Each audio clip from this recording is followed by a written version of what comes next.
Welcome to the Deep End's new mini-series. In this series, we're exploring some of the most complex societal problems facing us at the moment, helping listeners gain the nuanced understanding of a complex topic and then be inspired and equipped to build, invest, or support startups and founders that are aiming to solve these challenges.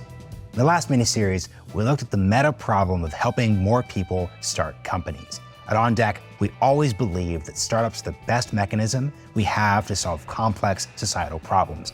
But starting a company is not easy. We spoke to the people who help founders get going and keep going. If you missed any of these episodes, head to wherever you can find them on your podcast players and take a listen. For this mini-series, we are focused on one of the most complex societal problems we face at the moment: access to housing. The concept of a house or dwelling has been fundamental to human history. The German philosopher Otto Friedrich Bollau described man as a fugitive on earth, who only gains his footing in the world through the walls of his house. According to Bollau, the house separates a person from the anxiety of the outside world and is somewhere a person can withdraw in order to return to himself. But once we accept the importance of a house in human history and for the emotional and social well-being of people, our focus needs to shift to how we can ensure stable and affordable housing for everyone. And yet, the reality is far from this ideal. In the United States alone, an estimated 3.7 million people reported some form of housing insecurity. At least 500,000 people are homeless. 11 million Americans allocate more than 50% of their income towards rent. Homeownership rates have also stagnated around 65%, below the high point of 69% prior to the subprime mortgage crisis.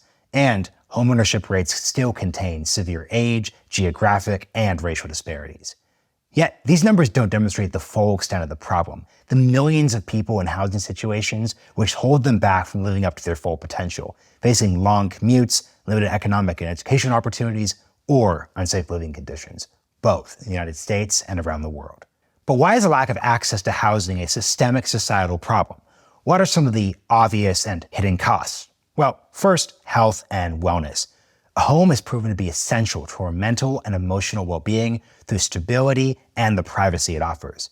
Areas with affordable housing for minimum wage workers sometimes have high crime rates, poor health outcomes, and limited access to services and amenities. This can result in social segregation and the creation of divided communities. The escalation of housing expenses is also frequently cited as the driver behind individuals being forced to hold multiple jobs.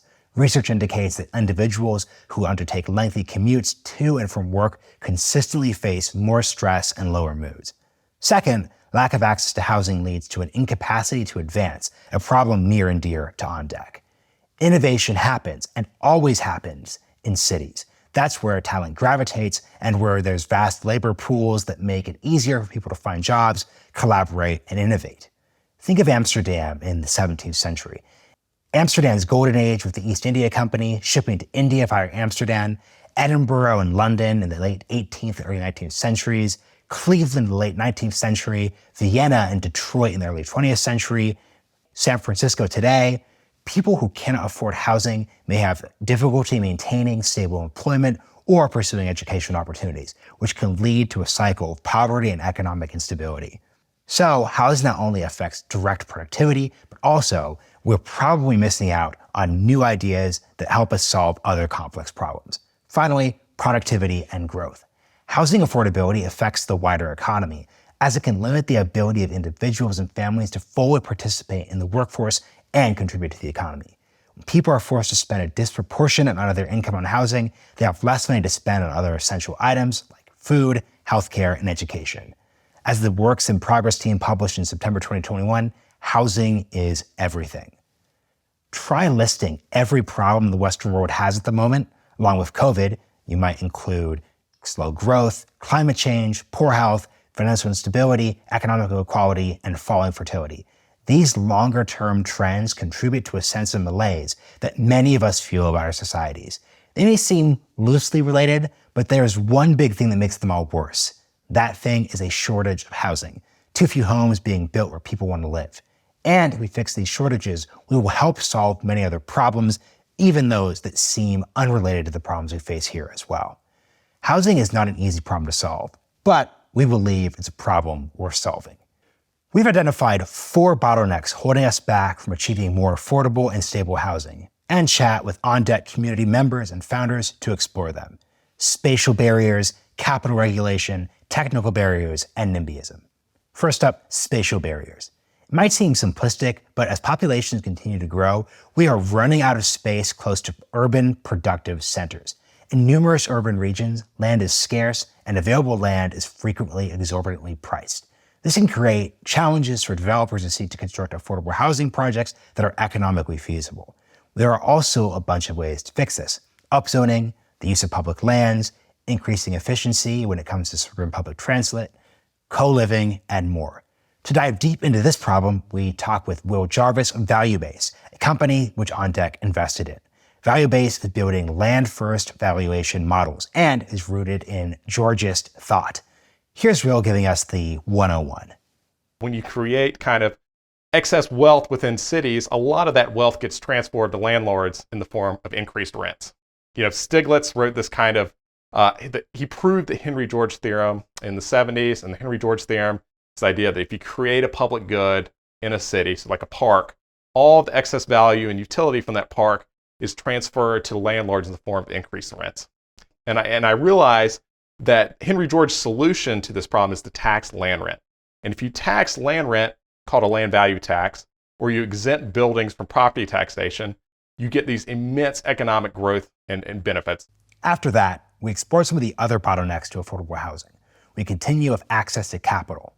Housing requires capital for purchase and rental, and developers require capital to develop housing projects. There are multiple ways to tackle access to capital for housing. You have fractional ownership, lower building costs, proper land taxation, and for a deep dive into the topic, we chat with Lauren Self from Roots, another company which OnDeck has invested in. Roots is reinventing how people rent and purchase homes. Home ownership today is not flexible. And for a lot of people, that means that it is also not accessible. Because if you need flexibility, and if home ownership does not offer that, then it's not a good fit for you and you are locked out. So with Roots, similar to traditional home ownership, each month you buy a bit more of your home. But because you don't have any debt, you don't have that long-term commitment that traditional home ownership demands. So you can live in your home for just a year or longer, any period of time really. And then when you decide that you want to move elsewhere, you can move out and you can retain that equity that you've accrued. We then dive deep into technical barriers, lowering the cost of building, which can be done through cheaper materials, mass productions of homes, and design reforms. They all play a pivotal role in making housing more affordable and accessible. But we kick off the series with a conversation about NIMBYism, one of the often misunderstood bottlenecks for access to housing. NIMBY is short for not in my backyard, a term that emerged in the 1980s to describe neighbors who resist nearby development, especially if it involves apartments or affordable housing. In some cases, NIMBY opposition has taken more unusual forms, such as the town in California that designated an entire area as protected by mountain lion habitat to block new housing. For this, we talk with Kim-Mai Cutler, a partner at Initialized. To get an overview of the effect of zoning regulations, she wrote the viral TechCrunch article, How Burrowing Owls Lead to Vomiting Anarchists, or SF's Housing Crisis Explained, which explored NIMBYism and the effect of zoning regulations on the San Francisco housing market. After the mid-20th century, when we had built all these suburbs and had this great period of American prosperity, a generation into that, the folks who had come in, the generation that had come into power started enacting all kinds of restrictions and veto points around getting, everything from very small projects to very large projects through, our system. And so, whereas it had been really easy to build a lot of housing in the 1950s, it became substantially more and more difficult over time through the 70s, 80s, 90s, and beyond. And so I kind of wanted to unpack all those different little pieces and choices that, our community had made, in little micro steps, but not realizing what we had done overall. As we hit our quota for philosophical quotes of the month and my quota for proper French pronunciation, we will offer one final one. The French philosopher Gaston Bachelard wrote that if I were asked to name the chief benefit of the house, I should say the house shelters daydreaming, The house allows one to dream in peace. So let's get going.